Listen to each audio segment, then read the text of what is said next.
on est parti sur un Cergy Dinard en passant volontairement par les superchargeurs du Mans et de Rennes.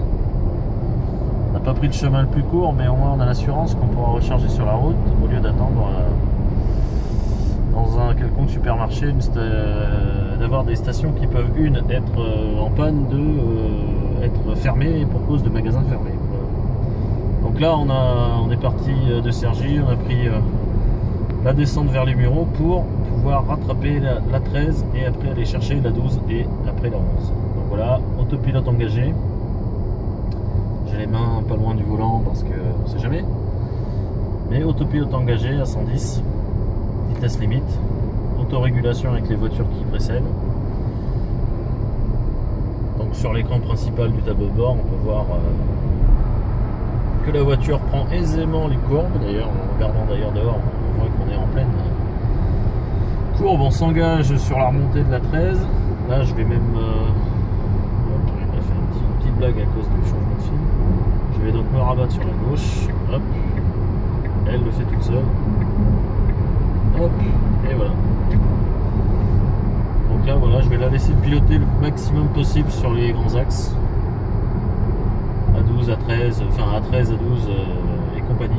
Et je limiterai mes interventions au maximum sans nous mettre en danger. Voilà.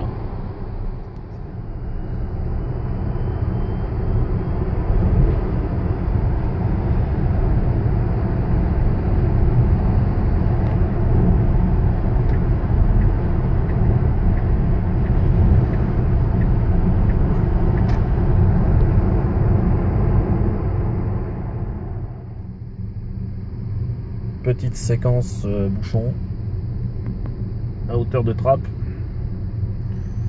toujours en autopilote, hein. Ça se débrouille tout seul, elle gère, pas de souci pour elle.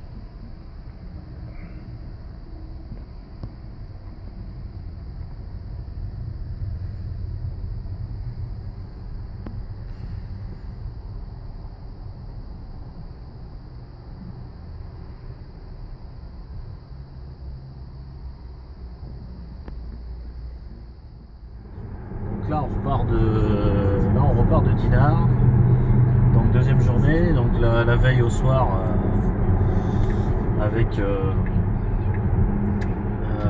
le trajet d'autoroute quasiment tout en nocturne, ça s'est très bien passé. Très peu de perte de ligne, j'ai quasiment pas touché le volant des 200 km d'autoroute, voire même 300 avec les voies rapides à 110. Donc c'est assez bluffant. J'étais pas plus fatigué que ça hier soir. Là, on va voir si aujourd'hui, avec le cumul, je reste suffisamment frais. Donc là, on va prendre le même chemin. On va redescendre de Dinard au Mans, en passant par Rennes, mais sans s'arrêter au superchargeur, ça sert à rien. Donc on va directement pointer sur le superchargeur du Mans pour 210 km avec une autonomie de départ de 384. Ça devrait largement passer, comme hier soir d'ailleurs. Donc là, voilà, on est sur la voie rapide de Dinard, Saint-Malo, et on va redescendre sur le Mans, prise en main de l'autopilote. Hop. Et passage à 110 avec le régulateur de vitesse auto-adaptatif.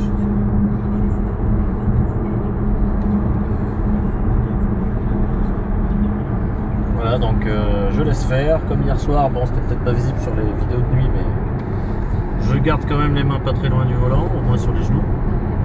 Et pour l'action de doubler, là, puisqu'on arrive sur un paquet de voitures, l'action est très simple, avec simplement une prise en main du volant lorsqu'on décide d'activer le clignotant. Donc là, je vais arriver sur une voiture, je fais juste ça. Il me demande de tenir le volant et après, il prend la courbe toute seule. Elle prend la courbe toute seule. Le truc étant qu'il faut quand même désactiver après le clignotant. Donc là après elle reste sur sa file. Si on souhaite se rabattre de la même manière. Prise en main du volant. Hop.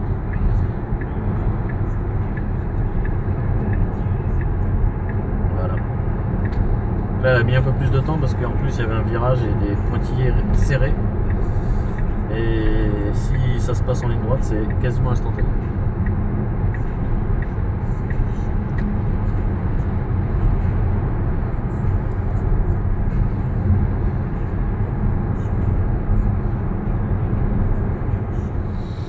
Là, situation un peu délicate. Avec le contre-jour, avec le soleil en face, le système a du mal à repérer les lignes pointillées du milieu. On le voit sur l'écran. Il y a souvent la ligne de gauche qui s'efface. Donc là on a la ligne de droite qui reste assez propre vu les gros traits du bord de chaussée, mais alors sur la gauche c'est une autre histoire, il a beaucoup de mal à la garder. Il m'a pas encore dit de reprendre les mains, mais il m'a fait une petite blague tout à l'heure. Il m'a poussé vers le système m'a poussé vers la rambarde du milieu de la route lorsque j'étais sur la voie de gauche. Donc voilà, là on voit très bien que la ligne de gauche là sur le système, il a du mal à la garder. Là ça se passe un peu mieux, il y a moins de contre-jour.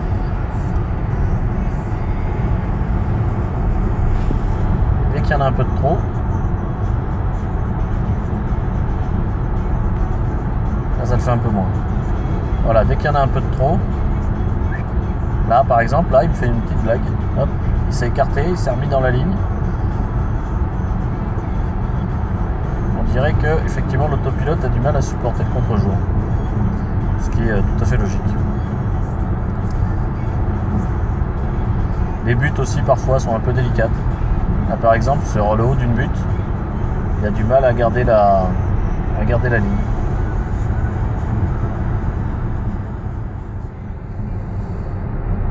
Alors le test de cette vidéo, c'est de s'apercevoir que quand sur la voie, on va dire le marquage de la bande d'arrêt d'urgence est en petit pointillé, il considère que c'est une autre voie de circulation.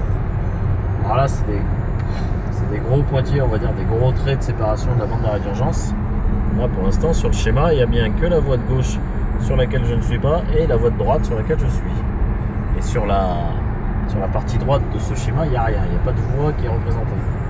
Par contre on s'est aperçu que si la délimitation avec la bande d'arrêt d'urgence est faite par des petits pointillés, comme ça arrive parfois dans les routes pour automobiles, on s'aperçoit qu'il crée une voie de droite. Et le danger est que, alors par exemple sur les sorties aussi parfois c'est un peu délicat, elle se comporte bizarrement à l'approche des sorties. Là on a eu un petit droite-gauche un peu bizarre. Et là on est en train d'attendre de voir si on va avoir le cas de figure de tout à l'heure.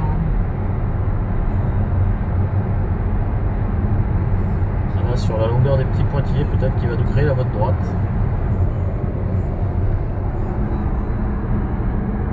Non, il ne nous la crée pas.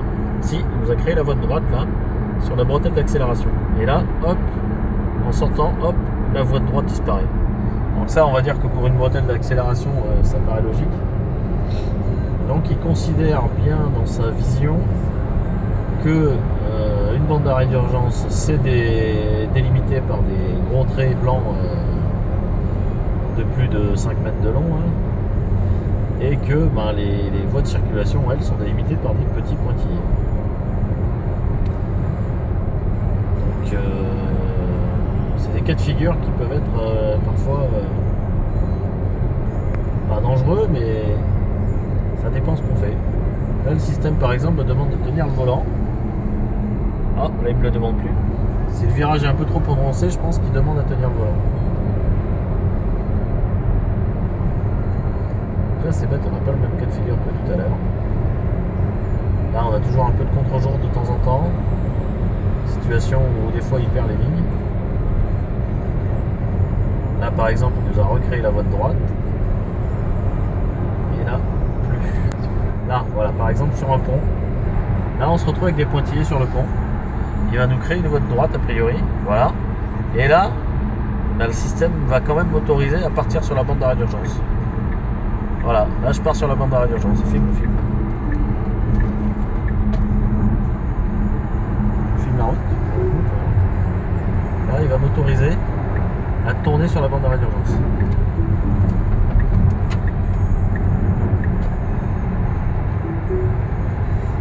petit cas de figure particulier où il faut être attentif.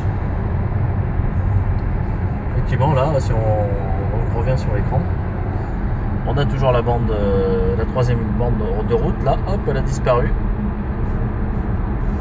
parce qu'on a retrouvé des grandes bandes. Et là, de nouveau, petit pointillé. Et on retrouve une troisième voie. Voilà, bon ça c'est vraiment le cas de figure route pour automobile, hein, parce que sur autoroute il n'y a pas ce genre de petits pointillés.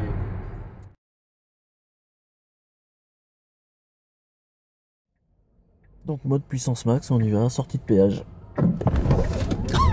Oh, oh ça tire les bras, ça tire tout.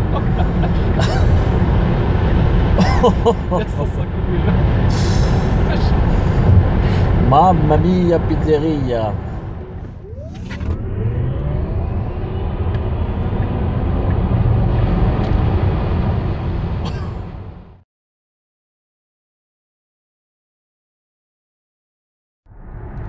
Alors ici on a un cas de figure où parfois il voit la route qui est à côté, parfois il ne la voit pas. Alors là j'ai pu doubler parce qu'il a vu qu'il y avait une voie à côté du camion. Mais là je vais plus avoir le cas de figure parce que j'ai plus la fameuse ligne de ciment là à côté des pointillés. J'avais une ligne de ciment à côté des pointillés qui m'empêchait de voir la voie d'à côté.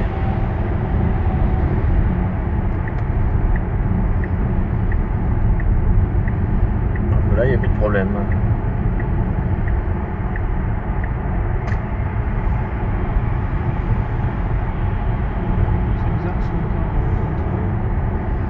Là, on a de nouveau une ligne de ciment à côté des pointillés. Et là, j'ai plus la voie d'à côté. Alors que physiquement, elle existe. Un autre petit, on va dire, problème de compréhension du système, problème de compréhension de la route, qui est tout à fait normal. Par exemple, ici, si je veux doubler le camion qui arrive au loin, je ne vais pas pouvoir me mettre sur les lignes d'à côté. Là je peux pas, à la main, là je peux pas. Il faut que je lui force la main. Sinon je peux pas doubler le camion qui arrive. Donc là je vais perdre l'autoguidage. Ah, elle a quand même voulu passer. Non, j'ai perdu l'autoguidage parce que j'ai forcé la demande. Voilà. Et là de ce côté-là, et bizarrement dans le même cas de figure, il voit non, il voit plus la voie non plus. Donc effectivement, c'est un peu perturbant ces histoires de raccord tout le long, raccordement. Et là, pile poil, on arrive dans une zone toute neuve, pas de raccordement, on a bien les deux voies, avec la possibilité de me rabattre sur la voie d'à côté. Voilà, voilà.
À hauteur de Coignières, Trappes.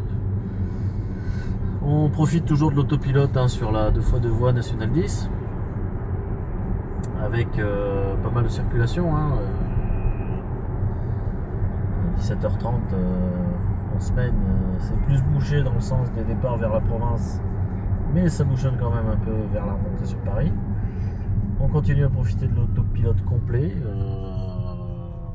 à l'arrêt complet, hein, c'est elle qui gère. Je n'ai pas donné un coup de frein du tout. Elle s'occupe de tout. Là on voit qu'effectivement elle a un peu de manque de ligne, là, elle n'a pas la ligne bleue devant elle, mais elle s'en sort bien. Donc de retour du Mans depuis après l'arrêt au superchargeur, donc ça fait 1h32 qu'on est parti du Mans. On avait fait précédemment presque 2 heures de route depuis Dinard, au maximum avec l'autopilote enclenché. Donc sur les grands axes il n'y a quasiment aucun problème. Quelques petites surprises parfois en fonction de la chaussée, en fonction de la luminosité, en fonction du contre-jour. Il peut y avoir quelques surprises, donc il faut quand même toujours être vigilant. Il ne faut pas tomber dans le piège de ne pas être attentif. Il faut toujours se dire que ce n'est qu'une aide à la conduite et pas une voiture autonome. Donc voilà, c'est vraiment bluffant, c'est vraiment reposant. Le coup de barre d'après déjeuner passe très bien. Il passe beaucoup moins bien quand on doit conduire de manière vraiment attentive à 100%. Donc là je suis assez étonné de ça, c'est que vraiment on n'a pas ce contre-coup souvent dû à la digestion. Et puis voilà, sur un long trajet de 450 bornes, ça reste un voyage très agréable. Voilà.